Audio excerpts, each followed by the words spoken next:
ನಮಸ್ಕಾರ. ನೀವು ನೋಡ್ತಾ ಇದ್ದೀರಾ ನ್ಯೂಸ್ 18 ಡಿಜಿಟಲ್ ಕಾಂಟೆಂಟ್. ನಾನು ನವಿತಾ ಜೈನ್. ಇವತ್ತಿನ ಡಿಜಿಟಲ್ ಕಾಂಟೆಂಟ್ ಅಲ್ಲಿ ವಿಮಾನ ಪ್ರಯಾಣವನ್ನ ಯಾರು ಮಾಡ್ತಿರೋ ಅವರಿಗೆ ಒಂದು ಗುಡ್ ನ್ಯೂಸ್ ಇದೆ. ಹಾಗಾದ್ರೆ ಆ ಗುಡ್ ನ್ಯೂಸ್ ಏನು? ಇನ್ನು ಮುಂದೆ ಡಿಜಿಸಿಎ ಯಾವ ನಿಯಮವನ್ನ ಮಾಡೋದಕ್ಕೆ ಹೊರಟಿದೆ, ಅದರಿಂದ ಪ್ರಯಾಣಿಕರಿಗೆ ಏನ್ ಲಾಭ ಅನ್ನೋದ್ರ ಬಗ್ಗೆ ಮಾಹಿತಿಯನ್ನ ಕೊಡ್ತಾ ಹೋಗ್ತೀನಿ. ವಿಮಾನ ಪ್ರಯಾಣಿಕರಿಗೆ ಕೇಂದ್ರ ಸರ್ಕಾರ ಭರ್ಜರಿ ಸಿಹಿ ಸುದ್ದಿ ಕೊಟ್ಟಿದೆ.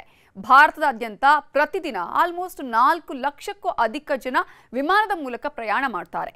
ಹೀಗೆ ಪ್ರಯಾಣ ಮಾಡೋ ಅದೆಷ್ಟೋ ಜನ ಒಂದಲ್ಲ ಒಂದು ಕಾರಣದಿಂದ ತಮ್ಮ ವಿಮಾನದ ಪ್ರಯಾಣದ ದಿನಾಂಕವನ್ನ ಬದಲಾಯಿಸಬೇಕಾಗುತ್ತೆ ಅಥವಾ ಕೆಲವೊಂದು ಸಂದರ್ಭದಲ್ಲಿ ವಿಮಾನದ ಪ್ರಯಾಣವನ್ನೇ ಕ್ಯಾನ್ಸಲ್ ಮಾಡಬೇಕಾಗುತ್ತೆ. ಇಂತಹ ಸಂದರ್ಭದಲ್ಲಿ ಬುಕ್ ಮಾಡಿದ ಟಿಕೆಟ್ನ ಹಣ ಪೂರ್ಣ ಪ್ರಮಾಣದಲ್ಲಿ ಸಿಗೋದಿಲ್ಲ ಅಥವಾ ಒಂದು ವೇಳೆ ಸಿಕ್ಕರೂ ಕೂಡ ಆ ಫೀಸ್ ಈ ಫೀಸ್ ಅಂತ ಹೇಳಿ ಕಟ್ ಮಾಡಿ ಕೊನೆಗೆ ಸ್ವಲ್ಪ ಹಣ ವಾಪಸ್ ಕೊಡ್ತಾರೆ.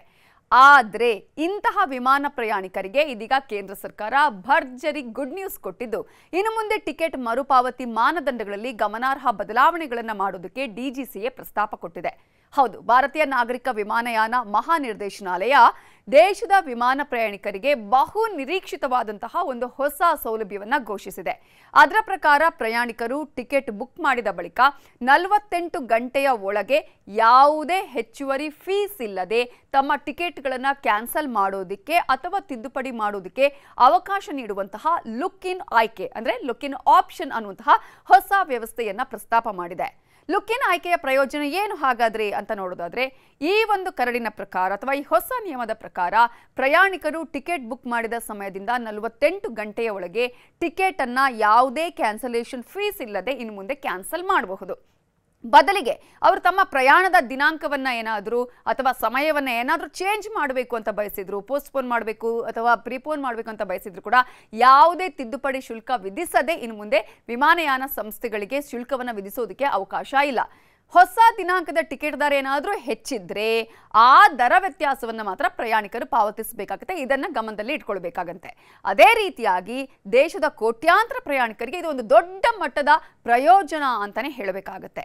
ಹಾಗಾದ್ರೆ ಹೊಸ ಕರಡು ನಿಯಮದ ಉದ್ದೇಶ ಏನು? ಡಿಜಿಸಿಎ ಯಾಕೆ ಈ ಒಂದು ನಿಯಮವನ್ನ ಮಾಡಿದೆ ಅಂತ ನಾವು ನೋಡ್ತಾ ಹೋಗೋದಾದ್ರೆ, ವಿಮಾನ ಪ್ರಯಾಣಿಕರ ಒಂದು ಹಕ್ಕುಗಳನ್ನು ಬಲಪಡಿಸೋದಕ್ಕೆ, ಹಾಗೆ ಕ್ಯಾನ್ಸಲೇಷನ್ ಆಗಿರ್ಬೋದು, ರೀಫಂಡ್ ಪ್ರಕ್ರಿಯೆಯ ಪಾರದರ್ಶಕತೆಯನ್ನು ಹೆಚ್ಚಿಸೋದಕ್ಕೆ ಈ ಒಂದು ನಿಯಮವನ್ನ ಮಾಡಿದೆ. ಇದುವರೆಗೆ ವಿಮಾನಯಾನ ಸಂಸ್ಥೆಗಳು ಕ್ಯಾನ್ಸಲೇಷನ್ ವೇಳೆ ಭಾರಿ ಶುಲ್ಕವನ್ನ ವಿಧಿಸ್ತಾ ಇದ್ವು. ಪ್ರಯಾಣದ ದಿನಾಂಕವನ್ನ ಏನಾದರೂ ಚೇಂಜ್ ಮಾಡಿದ್ರು ಕೂಡ ಆಗ ತಿದ್ದುಪಡಿ ಶುಲ್ಕವನ್ನ ಕಟ್ಟಬೇಕಾಗಿತ್ತು ಅಥವಾ ಆಗ ವಿಮಾನ ಸಂಸ್ಥೆಗಳು ವಿಧಿಸಲಾಗ್ತಾ ಇತ್ತು. ಈ ಹಿನ್ನೆಲೆಯಲ್ಲಿ ಗ್ರಾಹಕರಿಂದ ಸಾಕಷ್ಟು ರೀತಿಯ ಕಂಪ್ಲೇಂಟ್ಸ್ ಬಂತು. ಅದನ್ನ ಪರಿಗಣನೆ ಮಾಡಿ ಡಿಜಿಸಿಎ ಗ್ರಾಹಕರ ಪರವಾಗಿ ನಿಯಮಗಳನ್ನು ರೂಪಿಸುವುದಕ್ಕೆ ಮುಂದಾಗಿದೆ. ಹಾಗಾದ್ರೆ ಇದು ಯಾವ ರೀತಿಯಾಗಿ, ಇದರಲ್ಲಿ ಏನಾದರೂ ಷರತ್ತುಗಳು ಇದೆಯಾ ಅಥವಾ ಏನಾದರೂ ವಿನಾಯಿತಿಗಳು ಇದೆಯಾ ಅಂತ ನೋಡೋದಾದ್ರೆ ಖಂಡಿತವಾಗ್ಲೂ ಇದೆ. ಈ ಸೌಲಭ್ಯ ಎಲ್ಲಾ ಬುಕ್ಕಿಂಗ್ಗಳಿಗೂ ಕೂಡ ಅನ್ವಯ ಆಗೋದಿಲ್ಲ. ದೇಶೀಯ ವಿಮಾನ ಪ್ರಯಾಣದ ಸಂದರ್ಭದಲ್ಲಿ ಪ್ರಯಾಣಿಕರು ಕನಿಷ್ಠ 5 ದಿನದ ಮುಂಚಿತವಾಗಿ ಟಿಕೆಟ್ ಬುಕ್ ಮಾಡಿರಬೇಕು. ನಾಳೆ ಮಾಡ್ತೀನಿ, ನಾಡಿದ್ದು ಮಾಡ್ತೀನಿ ಅಂತ ಹೇಳಿ ಹಿಂದಿನ ದಿನ ಏನಾದರೂ ಮಾಡಿದ್ರೆ, ಆಗ ಏನಾದರೂ ನೀವು ಕ್ಯಾನ್ಸಲೇಷನ್ ಮಾಡಿದ್ರೆ ಆಗ ಈ ಒಂದು ಫೆಸಿಲಿಟಿ ಸಿಗೋದಿಲ್ಲ. ಜೊತೆಗೆ ಇಂಟರ್ನ್ಯಾಷನಲ್ ಟ್ರಾವೆಲ್ ಏನಾದರೂ ಮಾಡ್ತಾ ಇದ್ರೆ ಕನಿಷ್ಠ 15 ದಿನಗಳ ಮುಂಚಿತವಾಗಿಯೇ ಬುಕ್ಕಿಂಗಿಗೆ ಮಾತ್ರ ಈ ನಿಯಮ ಅನ್ವಯ ಆಗುತ್ತೆ. ಈ ನಿಯಮಗಳು ಕೊನೆ ಕ್ಷಣದ ಬುಕ್ಕಿಂಗ್ಗಳಿಂದ ಉಂಟಾಗಬಹುದಂತಹ ಗೊಂದಲ ಹಾಗೆ ನಷ್ಟವನ್ನು ತಪ್ಪಿಸುವುದಕ್ಕೆ ಇದನ್ನ ಮಾಡಲಾಗಿದೆ.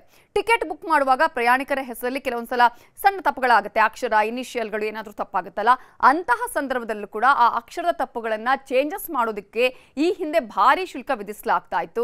ಇದೀಗ ಹೊಸ ನಿಯಮದ ಪ್ರಕಾರ ಬುಕ್ಕಿಂಗ್ ಮಾಡಿದ 24 ಗಂಟೆ ಒಳಗೆ ಅಂತಹ ಸಣ್ಣ ತಪ್ಪುಗಳನ್ನ ಉಚಿತವಾಗಿ ತಿದ್ದುಪಡಿ ಮಾಡೋದಕ್ಕೆ ಕೂಡ ಅವಕಾಶ ಕೊಡಲಾಗಿದೆ. ಅದಕ್ಕೆ ವಿಮಾನ ಸಂಸ್ಥೆಗಳು ಈ ಹಿಂದೆ ಹೆಚ್ಚಿನ ಶುಲ್ಕವನ್ನ ವಿಧಿಸ್ತಾ ಇತ್ತು, ಇನ್ನು ಮುಂದೆ ವಿಧಿಸೋದಕ್ಕೆ ಅವಕಾಶ ಇಲ್ಲ. ಇನ್ನು ವೈದ್ಯಕೀಯ ತುರ್ತು ಪರಿಸ್ಥಿತಿಯಿಂದಾಗಿ ನೀವೇನಾದ್ರೂ ಟ್ರಾವೆಲ್ ಅನ್ನ ಕ್ಯಾನ್ಸಲ್ ಮಾಡಿದ್ರೆ ಆಗ ವಿಮಾನಯಾನ ಸಂಸ್ಥೆಗಳು ಪ್ರಯಾಣಕ್ಕೆ ಸಂಪೂರ್ಣವಾಗಿ ಮರುಪಾವತಿ ಮಾಡಬೇಕು ಅಥವಾ ಕ್ರೆಡಿಟ್ ಶೆಲ್ ಅನ್ನ ಕೊಡಬೇಕಾಗತ್ತೆ. ಮತ್ತೊಂದು ಕಡೆ ಟಿಕೆಟ್ ಅನ್ನು ನಾವು ಟ್ರಾವೆಲ್ ಏಜೆಂಟ್ ಆಗಿರ್ಬೋದು ಅಥವಾ ಆನ್ಲೈನ್ ಪೋರ್ಟಲ್ ಮೂಲಕ ಬುಕ್ ಮಾಡಿದ್ರು ಕೂಡ ಮರುಪಾವತಿಯ ಜವಾಬ್ದಾರಿಯನ್ನ ವಿಮಾನಯಾನ ಸಂಸ್ಥೆಯೇ ತೆಗೆದುಕೊಳ್ಳಬೇಕಾಗತ್ತೆ. ಕ್ರೆಡಿಟ್ ಕಾರ್ಡ್ ಮೂಲಕ ನೀವೇನಾದರೂ ಪಾವತಿ ಮಾಡಿದ್ರೆ 7 ದಿನದ ಒಳಗೆ ಮತ್ತು ಏಜೆಂಟ್ ಮುಖಾಂತರ ಏನಾದರೂ ಬುಕ್ ಮಾಡಿದ್ರೆ 21 ದಿನದ ಒಳಗೆ ಅಂದ್ರೆ ವರ್ಕಿಂಗ್ ಡೇಸ್ ಒಳಗೆ ಮರುಪಾವತಿ ಮಾಡಬೇಕು ಅನ್ನೋದನ್ನ ಕೂಡ ಈಗಾಗಲೇ ನಿಯಮದಲ್ಲಿ ಹೇಳಲಾಗಿದೆ. ಸೊ ವಿಮಾನಯಾನ ಸಂಸ್ಥೆಗಳು 21 ಕೆಲಸದ ದಿನಗಳಲ್ಲಿ ಮರುಪಾವತಿ ಪ್ರಕ್ರಿಯೆ ಪೂರ್ಣಗೊಳಿಸುವುದನ್ನು ಕೂಡ ಕನ್ಫರ್ಮ್ ಮಾಡ್ಕೊಳ್ಬೇಕಾಗತ್ತೆ. ಇನ್ನು ನಾನ್ ರೀಫಂಡಬಲ್ ಟಿಕೆಟ್ಗಳಿಗೂ ಮರುಪಾವತಿ ಇದೆಯಾ ಅನ್ನುವಂತಹ ಪ್ರಶ್ನೆ ಇದೆ. ಅದಕ್ಕೂ ಕೂಡ ಉತ್ತರ ಇದೆ. ಅಗ್ಗದ ದರದಲ್ಲಿ ಮಾರಾಟ ಆಗುವ ನಾನ್ ರೀಫಂಡಬಲ್ ಟಿಕೆಟ್ಗಳಿಗೂ ಕೂಡ ಹೊಸ ನಿಯಮಗಳನ್ನು ಮಾಡಲಾಗಿದೆ. ಪ್ರಯಾಣಿಕರು ಇಂತಹ ಟಿಕೆಟ್ಗಳನ್ನು ಕ್ಯಾನ್ಸಲ್ ಮಾಡಿದ್ರು ಕೂಡ ಅವರಿಂದ ಏನು ಸಂಗ್ರಹಿಸಲಾಗಿತ್ತು, ವಿಮಾನ ನಿಲ್ದಾಣ ಶುಲ್ಕ ಆಗಿರ್ಬೋದು, ಸೇವಾ ಶುಲ್ಕ ಆಗಿರ್ಬೋದು, ಶಾಸನಬದ್ಧ ಟ್ಯಾಕ್ಸ್ಗಳಾಗಿರ್ಬೋದು, ವಿಮಾನಯಾನ ಸಂಸ್ಥೆಗಳು ಕಡ್ಡಾಯವಾಗಿ ಮರುಪಾವತಿ ಮಾಡಬೇಕು. ಇದು ಗ್ರಾಹಕರ ಹಕ್ಕುಗಳ ದೃಷ್ಟಿಯಿಂದ ಒಂದು ಮಹತ್ವದ ಬದಲಾವಣೆ ಅಂತಾನೆ ಹೇಳಬಹುದು. ಸೊ ಈ ಕರಡು ನಿಯಮಗಳ ಕುರಿತು ಡಿಜಿಸಿಎ ಸಾರ್ವಜನಿಕರಿಂದ ಮತ್ತು ವಿಮಾನಯಾನ ಸಂಸ್ಥೆಗಳಿಂದ ಅಭಿಪ್ರಾಯವನ್ನ ಸಂಗ್ರಹ ಮಾಡ್ತಾ ಇದೆ. ನವೆಂಬರ್ 30ರವರೆಗೆ ನೀವು ಯಾವ ರೀತಿ ಅಭಿಪ್ರಾಯಗಳನ್ನು ಕೂಡ ಕೊಡಬಹುದು. ಆ ಪ್ರತಿಕ್ರಿಯೆಗಳನ್ನ ಈಗ ಆಹ್ವಾನಿಸಿದೆ. ಎಲ್ಲಾ ಸಲಹೆಗಳನ್ನ ಪರಿಶೀಲಿಸಿದ ನಂತರ ಇದು ಅಂತಿಮ ನಿಯಮಗಳನ್ನ ಜಾರಿಗೆ ತರಲಾಗುತ್ತೆ. ಈ ಕ್ರಮ ಏನಾದರೂ ಜಾರಿಗೆ ಬಂದ್ರೆ ವಿಮಾನ ಪ್ರಯಾಣಿಕರ ಹಕ್ಕುಗಳಿಗೆ ಒಂದು ಹೊಸ ಶಕ್ತಿ ದೊರೆಯುತ್ತೆ. ಭಾರತದ ವಿಮಾನಯಾನ ಕ್ಷೇತ್ರದಲ್ಲಿ ಪಾರದರ್ಶಕತೆ ಹಾಗೆ ನ್ಯಾಯವನ್ನ ತರುವಂತಹ ಒಂದು ದಿಟ್ಟ ಪ್ರಯತ್ನ ಅಂತಾನೆ ಹೇಳಬೇಕಾಗುತ್ತೆ. ಸೊ ಪ್ರಯಾಣಿಕರ ವಿಶ್ವಾಸವನ್ನ ಇನ್ನಷ್ಟು ಹೆಚ್ಚಿಸೋದಕ್ಕೆ ಇದು ಮಹತ್ವದ ಒಂದು ಪಾಠ ಅಂತಾನೆ ಹೇಳಬಹುದು. ಹಾಗಾಗಿ ವಿಮಾನ ಪ್ರಯಾಣಿಕರು ಇದರ ಬಗ್ಗೆ ನಿಮ್ಮ ಅಭಿಪ್ರಾಯವನ್ನು ಕೂಡ ನೀವು ಡಿಜಿಎಸ್ಸಿಗೆ ಕೊಡಬಹುದು. ಇದು ಆದ್ರೆ ಬಹಳ ಒಳ್ಳೆಯದು ಅನ್ನುವಂತಹ ಅಭಿಪ್ರಾಯ ಅನೇಕರಿಂದ ಕೇಳಿ ಬರ್ತಾ ಇದೆ. ಇದುವೇ ಹೊತ್ತಿನ news 18 digital content. Thank you.